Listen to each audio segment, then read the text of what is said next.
ओम नमो नारायण। सभी को जय गुरुदेव।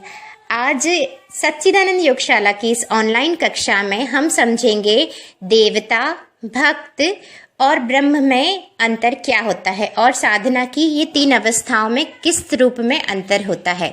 तो जो साधक होते हैं वो नीचे के चक्र से ऊपर के चक्रों में जाने की साधना करते हैं। अपनी कुंडलिनी को पहले तो बैलेंस करते हैं, इदा और पिंगला को, और फिर साधना के द्वारा उसे ऊपर उठाने की कोशिश करते हैं। तो जो नीचे के चक्र होते हैं वो हमें दुनिया में ले जाते हैं, जहाँ पर विश्राम है, निद्रावस्था है और काम है और इच्छाएं हैं।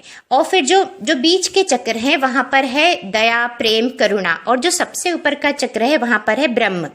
तो ये तीन अवस्थाएं होती हैं साधना की। और साधना यानी कुंडलिनी को ऊपर उठाना, यानी काम, क्रोध, लोभ, मोह, अहंकार से ऊपर उठाना, हृदय चक्र से होते हुए ब्रह्म तक ले जाना।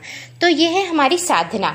अब मनुष्य शरीर में, मनुष्य देह में दोष होते ही होते हैं। कोई भी पूर्ण परब्रह्म, कोई भी पूर्ण परमानंद नहीं हो सकते, लेकिन साधना करके हम ऊपर उठ सकते हैं। तो फिर ऊपर उठते समय कौन कौन से तीन चरण होते हैं मनुष्य देह में? तो पहले तो होता है पशुता, फिर होता है नर और फिर होते हैं नारायण।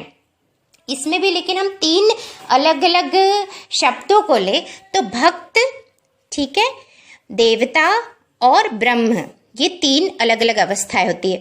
तो सबसे पहले हम जब शुरुआत करते हैं साधना की तो हम योग, ध्यान, ज्ञान सुनते हैं, साधना तो करते ही हैं, उसके साथ हम एक जगह फोकस लगाते हैं, तो हम उसको कहते हैं भक्ति।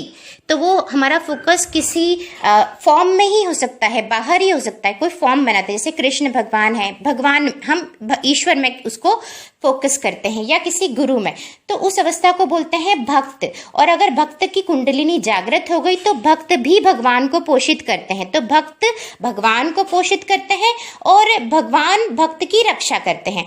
तो ये हो गया भक्त, ठीक है। जब हम किसी मूर्ति में भी, अगर किसी साधक की कुंडलिनी जागृत है और वो ध्यान लगाता है तो वो उस मूर्ति को पोषित कर रहा है अपनी कुंडलिनी से। और कई सारे लोग जब भावपूर्ण एक मूर्ति के सामने वैसे भी अगर प्रार्थना करते हैं, भक्ति करते हैं, तो वो मूर्ति पोषित होती है और उस मूर्ति के अंदर शक्ति आती है। तो भक्त से ही भगवान है। और फिर इसके बदले में भगवान का एक एनर्जी का एक ऑरा मंडल, ऑरा बन जाता है, एक अलग पर्सनालिटी बन जाती, क्रिस्टलाइजेशन हो जाता है उस मूर्ति का, और फिर वो भक्तों की भी रक्षा करते हैं। तो भक्त से भगवान और भगवान से भक्त बनते हैं। इस तरह से सेम चीज अगर हम किसी गुरु के रूप में करें या किसी इंसान को भी इस तरह से ऊर्जा दें तो भक्त से भगवान होते हैं और भगवान से भक्त होते हैं। और तो ये हुआ भक्ति।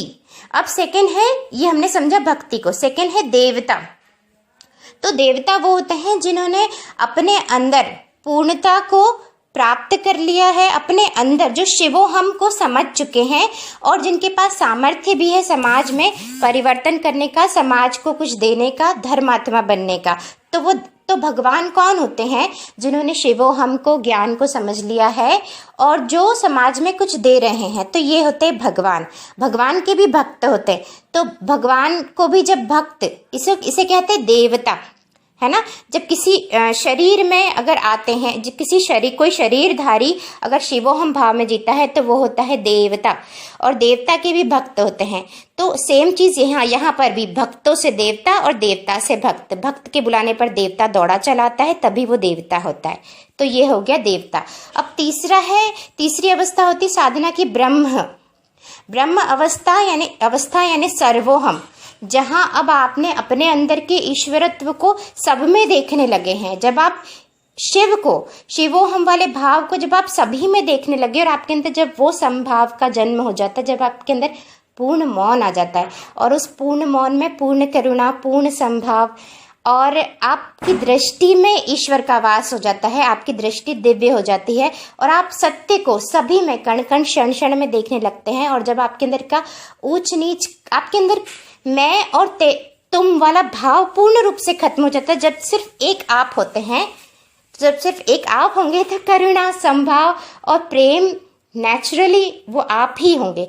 तो इसे कहते हैं ब्रह्म या ब्रह्मनिष्ठ, जहाँ पर समभाव आ गया है, जहाँ कोई ईश्वर नहीं है, कोई देवता नहीं है, कोई भक्त नहीं है, जहाँ सिर्फ आप हैं।